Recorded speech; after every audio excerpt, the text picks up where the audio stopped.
بسم اللہ الرحمن الرحیم۔ روہیل ڈال کے معزز ناظرین، یہ تاریخ دنیا کا چھٹا پارٹ ہے۔ پچھلے تمام پارٹس کا لنک ڈسکرپشن اور کامنٹ سیکشن میں موجود ہے۔ تو چلیے چھٹے پارٹ کی طرف بڑھتے ہیں۔ مجھے ایسا محسوس ہوتا ہے جیسے تم بھی ناپاک ہو۔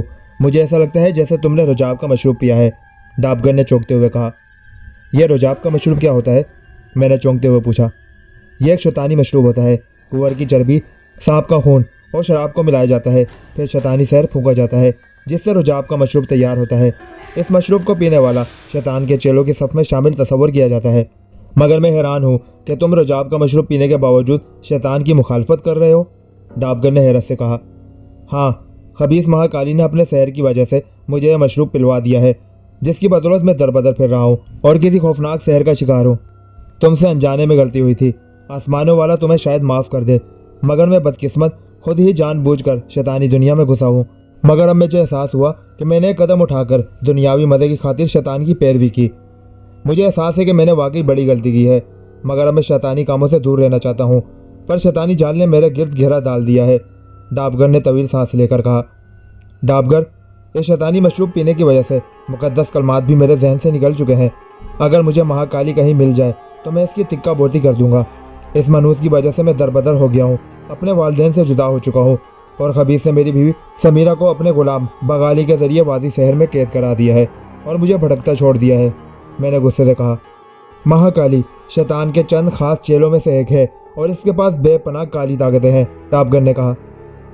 اچھا تم بتاؤ کہ تم شیطان کے چکر میں کیسے آئے، میں نے پوچھا۔ مہران شاہ، میں تمہیں اپنی داستان سناتا ہوں جو مجھ پر بیتی ہے۔ یہ 7 سال پرانی بات ہے، جب میری عمر 21 سال تھی۔ میں اس بستی کی بات کر رہا ہوں جہاں تمہاری ملاقات ہرشل سے ہوئی تھی اور جہاں سے تم تھوڑی دیر پہلے روانہ ہوئے ہو۔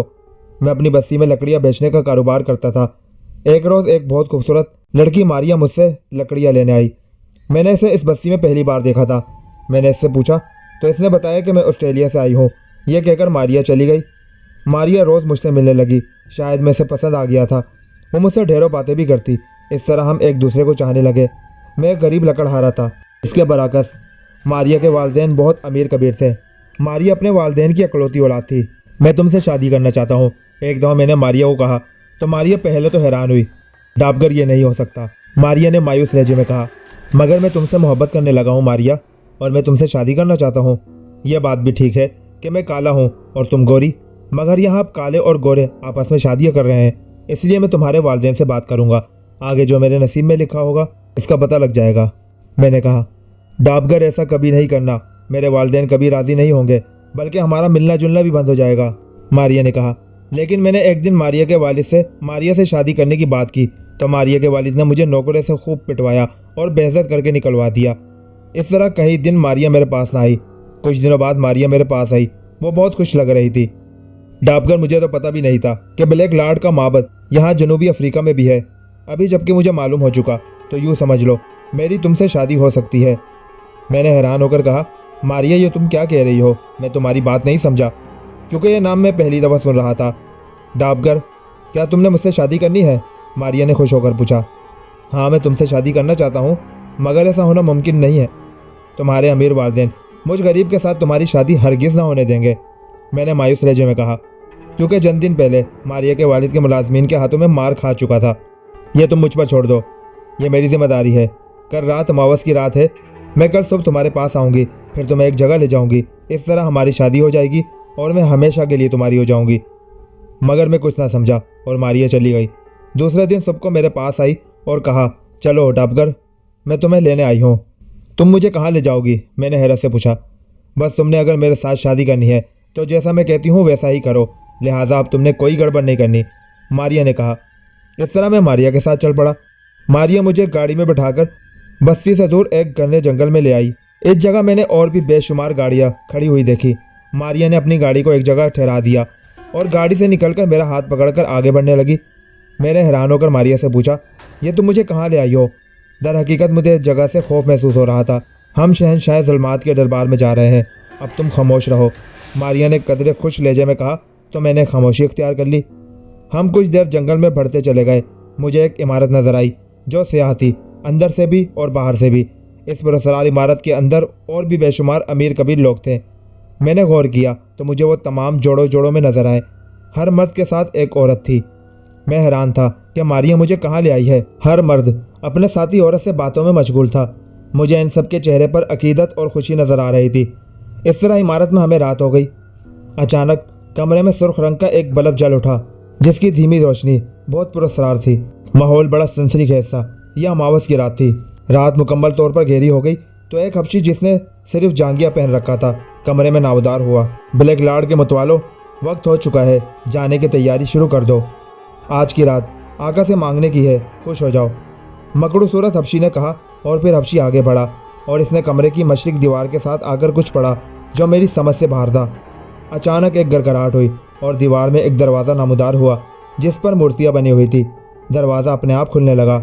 جب دروازہ مکمل طور پر کھل گیا تو سب لوگ سجدے میں گر گئے۔ چلو سجدہ کرو، ماریا نے مجھے سخت لہجے میں کہا۔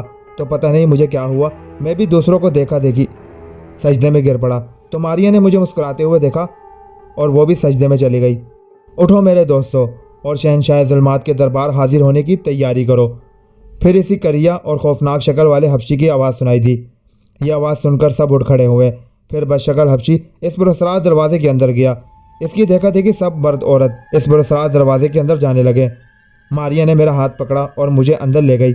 جب ہم اس پراسرار دروازے کے اندر داخل ہوئے، میں نے دیکھا کہ یہ ایک بہت بڑا کمرہ ہے جس میں انتہائی خوفناک تصاویر بنی ہوئی ہیں۔ کمرے کے کونے میں ایک بہت بڑا بت نصب ہے جس کے 7 ہاتھ ہیں۔ سب لوگوں نے یہاں پر اس بت کو سجدہ کیا۔ اس پراسرار کمرے میں واقعی سحر انگیز ماحول تھا۔ جب یہ سحر انگیز شیطانی ماحول دیکھا تو اپنے آپ سے کہنے لگا، ڈانپ کر بھاگ چلو ورنہ پھنس جاؤ گے۔ یہ تو میں سمجھ چکا تھا کہ ماریا مجھے شیطان کے معبد میں لائی ہے جہاں اماوس کی رات کو شیطان اپنے پجاریوں سے ملاقات کرتا ہے، مگر افسوس کہ میں ایسا نہ کر سکا۔ پتہ نہیں میرے ذہن پر کون سا سحر طاری تھا۔ میں نے ماریا کے کہنے پر عمل کیا۔ اچانک ایک بڈھا انگریز اور دوسرا وہی بدشکل حبشی نامدار ہوئے اور کہا، دوستو آؤ شہنشاہ ظلمات کے دربار حاضر ہو۔ یہ کہہ کر بڈھا انگریز اور حبشی دونوں کچھ پڑھنے لگے۔ اچانک گڑگڑاہٹ ہوئی اور بت 2 حصوں میں تقسیم ہو گیا۔ بت کے اندر ایک راستہ بن گیا۔ سب اس راستے بت کے اندر داخل ہو گئے۔ میں بھی ماریا کے ہمراہ اس بت کے اندر داخل ہو گیا۔ اندر میں نے دیکھا کہ ہم ایک بہت بڑے ہال کمرے میں داخل ہو چکے ہیں۔ اندر بہت ہی دھیمی روشنی تھی۔ کمرے میں ایک چمگادڑ بت بہت بڑا تھا جس کے پاس 7 پیالے رکھے ہوئے تھے۔ اس کمرے میں آ کر سب لوگ چمگادڑ کے بت کے آگے سجدے میں گر گئے۔ یہ تم مجھے شیطان کے معبد میں کیوں لائی ہو؟ میں نے ماریا سے کہا۔ پاگل، شیطان مت کہو انہیں، شہنشاہ ظلمات کہو یا پھر بلیک لارڈ کہو۔ یہ کہہ کر ماریا سجدے میں گر گئی اور مجھے زبردستی سجدہ کروایا۔ سجدہ کر کے سب اٹھ گئے۔ پھر منحوس انگریز اور حبشی بت کے نزدیک گئے، بت کو چوما اور لوگوں کو کہا، کون شہنشاہ ظلمات کی مہربانی حاصل کرنا چاہتا ہے؟ یہ سن کر سب خوش ہو گئے۔ میں نے دیکھا کہ سوائے میرے اور ماریا کے تمام لوگوں نے ہاتھ اٹھا دیے تو وہ منحوس انگریز اور حبشی شفیق انداز میں مسکرائے۔ اس کا فیصلہ شہنشاہ ظلمات خود کریں گے، بڈھے انگریز نے کہا۔ اچانک چمگادڑ کے بت کے منہ سے ایک کالے رنگ کا چمگادڑ نکلا اور کمرے کے گرد 7 چکر لگائے اور ایک خوبصورت لڑکی کے سر پر بیٹھ گیا۔ جس لڑکی کے سر پر چمگادڑ بیٹھا وہ لڑکی اور اس کا ساتھی خوشی سے ناچنے لگے جیسے انہیں قارون کا خزانہ مل گیا ہو۔ خوبصورت لڑکی اور اس کا ساتھی دونوں آگے بڑھ گئے اور چمگادڑ کے بت کے نزدیک آ کر سجدے میں گر گئے۔ پھر بدشکل حبشی نے منہ میں کچھ پڑا اور ہاتھ اوپر کیا تو اس کے ہاتھ میں ایک بہت بڑا کلہاڑا آ گیا۔ اب لوگ شیطان کی عظمت کے گیت گانے لگے۔ اے شہنشاہ ظلمات، اپنے ان خوش قسمت پجاریوں کو اپنی غلامی میں لے لے اور ان کی قربانی قبول فرما، بڈھا انگریز نے بلند آواز میں کہا۔ چمگادڑ کے بت کے ساتھ ایک بڑا سا برتن پڑا ہوا تھا۔ پھر لڑکی اور اس کے ساتھی کو نیچے لٹا دیا گیا۔ دونوں کا سر برتن میں تھا۔ حبشی زور زور سے کچھ پڑھنے لگا، پھر زور سے کلہاڑا پہلے لڑکی کی گردن پر مارا، پھر فوراً ہی دوسرا وار اس کے ساتھی کی گردن پر گیا۔ دونوں کے سر تن سے جدا ہو گئے اور سارا خون اس بڑے برتن میں جمع ہوتا چلا گیا۔ جب خون پوری طرح سے بدن سے نکل گیا تو بڈھے انگریز اور بدشکل حبشی دونوں نے برتن اٹھا کر چمگادڑ کے بت کے ساتھ پڑے ہوئے 7 پیالوں میں ڈالا۔ جیسے ہی 7ویں پیالے کا خون چمگادڑ کے منہ میں ڈالا گیا تو اچانک چمگادڑ کی بت کی آنکھیں سرخ ہو گئی۔ سب لوگ اونچی آواز میں شیطان کی برانی کرنے لگے۔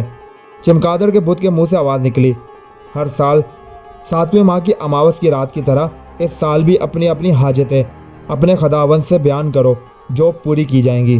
ایک ایک کر کے سب جوڑے آگے بڑھتے اور اپنی حاجتیں شیطان کے آگے پیش کرنے لگے۔ شیطان ہر کسی کو کہتا کہ تمام مطالبات 7 دن میں پورے ہو جائیں گے۔ اس طرح سب جوڑے شیطان کے سامنے اپنے اپنے مطالبات کرنے کے بعد دوبارہ شیطان کی بڑائی میں مصروف ہو گئے۔ ہر طرف عقیدت کا ماحول تھا۔ اے نوجوان، جب تم یہاں آ ہی گئے ہو تو خود کو مضبوط کر لو۔ وسوسے انسان کو کہیں کا نہیں رہنے دیتے۔ اپنی خواہش میرے سامنے بیان کرو جو پوری کر دی جائے گی۔ اچانک شیطان کی نظر مجھ پر پڑی تو شیطان نے کہا، میں نے دیکھا کہ ماریا ملتجی نگاہوں سے میری طرف دیکھ رہی ہے۔ میں نے بغیر سوچے سمجھے کہہ دیا، اے شہنشاہ ظلمات، یہاں موجود لڑکی ماریا مجھے سونپ دے، بس یہی میری خواہش ہے۔ اس وقت میرا ذہن مکمل طور پر سحر میں تھا۔ تمہاری یہ خواہش 7 دن کے اندر پوری ہو جائے گی۔ جب تم اگلی بار میرے دربار میں آؤ گے تو تمہارا سر اپنے خداوند یعنی ہمارے حضور جھکا ہوا ہوگا۔ اب تم بھی ہمارے پجاریوں میں شامل ہو چکے ہو۔ چمگادڑ کے منہ سے شیطان کی آواز نکلی۔ ماریا یہ سن کر خوشی سے اچھل پڑی، پھر شیطان کی بڑائی کرتی ہوئی سجدے میں گر گئی۔ آخرکار شیطانی محفل برخاست ہو گئی۔ ویسے میں نے پہلے سن رکھا تھا کہ دنیا میں چند مخصوص جگہیں ایسی بھی ہیں جہاں شیطان کی پوجا ہوتی ہے۔ اس طرح آج میں نے شیطان کا محبت دیکھ لیا تھا۔ سب لوگ اپنے اپنے ٹھکانوں پر روانہ ہو گئے۔ میں بھی ماریا کے ساتھ بستی میں آ گیا۔ ماریا بہت خوش تھی۔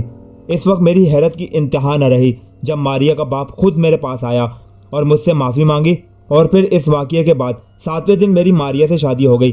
میں نے لکڑیوں کا کام چھوڑ دیا اور ماریا کے گھر رہنے لگا۔ میں کچھ دنوں بعد دوبارہ اکیلا شیطان کی محبت خانے گیا، مگر وہاں کھنڈرات کے سوا کچھ نہ تھا۔ میں حیران تھا کہ کچھ دن پہلے تو یہاں عمارت تھی، مگر اب اتنی جلدی کھنڈرات میں کیسے تبدیل ہو گئی۔ اچانک مجھے کھنڈرات میں کسی کے چلنے کی آواز آئی۔ میں پاگلوں کی طرح ادھر ادھر دیکھنے لگا، مگر مجھے جب کوئی نظر نہ آیا تو میں نے کہا کہ میں شہنشاہ ظلمات کا پجاری ہوں۔ اگر تم شہنشاہ ظلمات کے پیروکار ہو تو میری نظروں کے سامنے آ جاؤ۔ جب میں نے بات کی تو اچانک میری نظروں کے سامنے دھواں بلند ہوا، پھر اس دھوئیں نے انسانی شکل اختیار کر لی۔ میں نے دیکھا کہ یہاں وہی بدشکل حبشی ہے جو پہل مرتبہ اماوس کی رات کو شیطان کی معبد میں نظر آیا تھا، بلکہ یوں کہنا چاہیے کہ وہ شیطانی معبد کا سرپرست تھا۔ نوجوان، یہاں کیوں آئے ہو؟ مجھے دیکھ کر بدشکل حبشی کہنے لگا۔ محترم، میں آپ سے سحر سیکھنا آیا ہوں۔ اس تاریک رات کو آپ نے ایسے ایسے جادو کے کمالات دکھائے کہ میں دنگ رہ گیا۔ بدشکل حبشی نے مجھے غور کر دیکھتے ہوئے کہا، نوجوان سوچ لو، یہ کام بہت مشکل ہے۔ تم آقا کے غلام تو بن چکے ہو، مگر سحر سیکھنا آسان کام نہیں ہے۔ میں بالکل تیار ہوں، میں نے کہا۔ خیر، اس طرح منت سماجتوں سے وہ میری بات مان گیا اور مجھے جادو سکھانا شروع کر دیا۔ جادو سیکھنے کا بھوت مجھ پر سوار تھا۔ مجھے جادو سیکھنے میں بڑی مشکلات کا سامنا کرنا پڑا۔ 7 معصوم بچوں کی قربانی دینی پڑی، قبرستان میں چلہ کاٹنا پڑا۔ میں جادو سیکھ کر اتنا سنگ دل ہو گیا کہ اپنی بیوی ماریا، اس کے والدین اور اپنے والدین اور چھوٹی بہن کو شیطان کے نام پر قربان کر دیا۔ ہر اماوس کی رات کو میں بستی کی کنواری لڑکی کو اپنے جادو کے خطرناک عمل سے اغوا کر لیتا اور بدقسمت لڑکی کو شیطان کی بھیڑ چڑھا دیتا۔ اس طرح ہماری بستی میں جب بھی کوئی شخص کسی وجہ سے شہر میں پھنسا ہوتا یا شہر سے کچھ تعلق رکھتا تو میں اپنے جادو کو بڑھانے کی خاطر اس کو اغوا کر لیتا اور اس کو مار کر اپنے شہر میں اضافہ کرتا۔ مگر یقین کرو، میرے دل کا سکون اڑ چکا ہے۔ میں جب بھی سوتا ہوں تو ماریا کی بدرو خواب میں آ کر مجھے لعنت ملامت کرتی ہے۔ بدرو میں اس لیے کہوں گا کہ وہ خود شیطان کی بجارن تھی۔ پہلے چرچ جا کر یسوع مسیح کا نام لے کر خدا کی بات کرتا تھا، مگر ماریا سے ملنے کے بعد شیطان مجھ پر ایسا حاوی ہوا کہ اب تک سوار ہے۔ میں اب بھی شیطان کا ہی نمائندہ ہوں۔ بستی والوں کو یہ ہرگز نہیں پتا کہ بستی کی کنواری لڑکیاں کون اغوا کرتا ہے۔ اگر ان کو پتہ چل جاتا کہ یہ میرا کام ہے تو وہ کسی نہ کسی طرح میرا خاتمہ کر دیتے۔ بستی والے صرف اتنا جانتے ہیں کہ میں شہر سے تعلق رکھتا ہوں اور ایک معمولی سا ساحر ہوں۔ اس بات کو سال گزر چکے ہیں۔ کئی بار میرے دل میں خیال آیا کہ شیطانی کام چھوڑ دوں، مگر میں ایسا نہیں کر سکتا۔ اب تم سے ملاقات ہوئی ہے۔ میں نے سن رکھا ہے کہ اسلام ایک عظیم مذہب ہے، کہ ایک سچا اور مضبوط ایمان کا مسلمان مر تو سکتا ہے مگر خدا کے علاوہ کسی کے آگے سجدہ نہیں کر سکتا۔ دوسرا یہ کہ وہ مسلمان جس کے ایمان مضبوط ہوتے ہیں وہ جادو کے سخت خلاف ہے اور شیطان کے ہر حربے کو اپنی عظیم کتاب کے مقدس کلمات پڑھ کر دور کر دیتے ہیں، شیطانی حربوں کو شکست دے دیتے ہیں۔ اور ان کی مثال تم ہو، کیونکہ رجاب کا مشروب یعنی غلیظ مشروب پینے کے باوجود شیطان اور اس کے شیطانی طاقتوں کو برا بھلا کہتے ہو۔ تو میران شاہ، یہ ہے میری کل داستان، ڈابگر کہتا چلا گیا۔ ڈابگر، تم خوش قسمت ہو، ابھی تمہارے دل پر مہر نہیں لگی کو تم جادو سیکھنے سے پہلے بھی غیر مذہب تھے، یعنی مسلمان نہیں تھے، مگر میں تمہیں یہی مشورہ دوں گا کہ تم اسلام کے دائرے میں داخل ہو جاؤ۔ افسوس اس بات کا ہے کہ رجاب کا غلیظ مشروب پینے کے بعد میرے ذہن سے مقدس کلمات نکل چکے ہیں، ورنہ میں تمہیں مسلمان کر دیتا۔ میں نے افسردہ لہجے میں کہا، میران شاہ، تم ہندوستان کے رہنے والے ہو، اگر تم کہو تو میں تمہیں اپنے سب سے خطرناک عمل کے ذریعے ہندوستان پہنچا سکتا ہوں۔ ڈابگر نے کہا، اگر ایسا ہو گیا تو میں تمہارا ممنون ہوں گا۔ میں نے خوش ہو کر کہا، آؤ میں اس کا انتظام کرتا ہوں۔ اس طرح ڈابگر مجھے اپنے تلسم قدے سے باہر لے آیا۔ جب ہم باہر نکلے تو میں نے خود کو گھنے جنگل میں پایا۔ ہم دونوں آگے بڑھنے لگے۔ اچانک ایک خوفناک چیخ سنائی دی، پھر ایک زوردار گڑگڑاہٹ ہوئی اور ہمارے سامنے ایک دھواں ایک انتہائی بدشکل حبشی میں تبدیل ہو گیا۔ ڈابگر اس دھوئیں کو دیکھ کر گھبرا گیا۔ اس کے چہرے پر شدید خوف طاری تھا۔ محترم کارلوس، آپ یہاں؟ ڈابگر نے کانپتی ہوئی آواز میں کہا۔ ہاں بدبخت، میں یہاں ہوں، حبشی نے غصے سے کہا۔ اور ناہیجار، تم شہنشاہ ظلمات کے پیروکار بن کر ان کو دھوکہ دیتے ہو۔ اب دیکھو میں تمہارا کیا حشر کرتا ہوں، بدشکل حبشی نے غصے سے کہا۔ مگر میں نے بلیک لارڈ پر بے شمار قربانیاں کی ہیں، ان کو خوش کرنے کے لیے ظلم کے پہاڑ لوگوں پر توڑے، کیا اس کا یہی اجر مجھے دیا جا رہا ہے؟ بدشکل حبشی کارلوس، جس کی آنکھیں سرخ انگارہ ہو رہی تھی، کہنے لگا، بدبخت، جب تم شہنشاہ ظلمات کے نام پر قربانی دیتے رہے ہو، انہوں نے تمہاری طاقتوں میں خوب اضافہ کیا، مگر اب تم باغی ہو چکے ہو، تمہیں سزا ملے گی اور ضرور ملے گی۔ یہ کہہ کر بدشکل حبشی نے ڈابگر کی طرف پھونک ماری تو ڈابگر کے جسم کو آگ لگ گئی اور اس کے منہ سے بھیانک چیخیں نکلنے لگی۔ میں خوف سے ڈابگر کو جلتا ہوا دیکھنے لگا۔ اچانک بدشکل حبشی آگے بڑھا اور میرے منہ پر تماچا مارا تو میری آنکھوں کے آگے اندھیرا چھا گیا اور تھپڑ اتنا زوردار تھا کہ میں نیچے گر گیا۔ میں تیزی سے اٹھ کھڑا ہوا۔ شیطان پرستوں کا ہولناک جادو میرے وجود کو تماشا بنائے ہوئے تھا۔ اب میں نے خود کو جنگل کے بجائے مہاکالی کے اس سے پراسرار کمرے میں آیا جہاں میں نے مہاکالی کا غلام بغالی اور 7 شیطانی چہرے دیکھے تھے۔ کمرے کی دیواریں بالکل سیاہ تھی اور کمرے میں اس وقت کوئی دروازہ نہیں تھا۔ میں حیرت سے کمرے کا جائزہ لینے لگا، گویا ایک دفعہ پھر میں بر اعظم افریقہ سے دوبارہ ہندوستان میں پہنچا دیا گیا تھا۔ اچانک کمرے میں دھواں بلند ہوا اور دھوئیں نے مہاکالی کا روپ دھار لیا۔ میں غصے سے مہاکالی کی طرف دیکھ رہا تھا، اس کے مکروہ چہرے پر شیطانیت راج کر رہی تھی۔ میاں جی، مجھے افسوس ہے کہ تم نے دھوکے سے زاگونا کو مار ڈالا ہے، وہ تو ہزاروں برس سے زندہ تھا مگر تمہاری وجہ سے مارا گیا۔ خیر، مجھے اس سے کوئی غرض نہیں، مگر تمہیں خوشخبری سنا دوں کہ تمہارا ہمدرد ڈابگر تاریک دنیا میں پہنچا دیا گیا ہے اور وہاں اب شہنشاہ ظلمات کی نافرمانی کرنے پر عذاب بھگت رہا ہے اور وہ بدبخت ہمیشہ عذاب میں رہے گا۔ مہاکالی نے مسکراتے ہوئے کہا۔ مہاکالی، تم شیطانی طاقتوں کے نمائندے ہو، تم ابلیس مردود کے پیروکار ہو، تمہارا انجام زاگونا سے بھی بدتر ہوگا، میں نے مہاکالی سے کہا۔ مہاکالی زور زور سے کہکے لگانے لگا۔ واقعی میران شاہ، تم مسلمان انتہائی ڈھیٹ اور ضدی ہوتے ہو، اس نے کہا تو میں مسکرانے لگا۔ مہاکالی، مسلمان صرف ایک ہی ہستی کے آگے سجدہ کرتے ہیں جو اس کائنات کا مالک ہے۔ میرے چہرے پر چٹانوں کی سختی تھی۔ اس کائنات پر شہنشاہ ظلمات کی حکمرانی ہے اور اس کی طاقت کا سکہ چلتا ہے، مہاکالی نے نحوست بھرے انداز سے کہا۔ اس کی بات سن کر میں زور سے ہنسا۔ مجھے ہنستا دیکھ کر مہاکالی پوچھنے لگا، تم ہنس کیوں رہے ہو؟ مہاکالی، تم جاہل ہو اور دنیا سے بے خبر انسان ہو۔ میں تمہیں مسلمانوں کے ایک ولی کامل کا واقعہ سناتا ہوں۔ جب روشنی کی طاقتیں اگر کسی بدی کی طاقتوں کے خلاف قدم اٹھاتی ہیں تو بدی کی طاقتیں کہیں کی بھی نہیں رہتی۔ تاریخ میں مسلمانوں کے بہت بڑے بزرگ خواجہ معین الدین چشتی گزرے ہیں۔ جب وہ بغداد سے ہندوستان تشریف لائے تھے تو یہاں کا مشہور ساحر جوگی جے پال، جو کالی طاقتوں کا بڑا نمائندہ تھا، خواجہ غریب نواز کے مقابلے میں آیا۔ جے پال کا دعویٰ تھا کہ وہ ایک پھونک سے جنگل کو آگ لگا سکتا ہے، ایک پھونک سے سمندر کا پانی خشک کر سکتا ہے۔ پہلے تو جے پال خواجہ نواز کو کسی کھاتے میں نہ لایا اور خواجہ صاحب کو مارنے کے لیے اپنے چیلے بھیجے، مگر وہ بری طرح ناکام ہو کر جے پال کے پاس آئے۔ جے پال غصے میں خواجہ صاحب کے مقابلے میں گیا۔ جب جے پال خواجہ صاحب کے پاس گیا تو ان کے مرید فکر مند ہو گئے، مگر خواجہ صاحب نے ان کو تسلی دی۔ جے پال خواجہ صاحب کے پاس گیا اور ان سے کہا، میں آسمان پر جا رہا ہوں اور وہاں تم پر اور تمہارے ساتھیوں پر آگ برسا کر تم سب کو مار ڈالوں گا۔ پھر جے پال نے ہاتھ سے اشارہ کیا تو ایک بہت لمبی رسی بن گئی۔ جے پال اوپر چڑھنے لگا۔ جب نظروں سے اوجھل ہو گیا تو خواجہ صاحب نے اپنی جوتی اتاری اور اوپر کو اچھال دی اور کہا، اللہ کے حکم سے اسے نیچے اتارو، تو جوتی اوپر چلی گئی اور جا کر جے پال کے سر پر کوڑے برسانے لگی۔ جے پال اس مار سے بچنے کے لیے جادوئی حربے استعمال کرنے لگا، مگر بے سود، جوتی مسلسل جے پال کے سر پر کوڑے ہی برساتی رہی۔ جے پال چیختا ہوا زمین پر آ گرا۔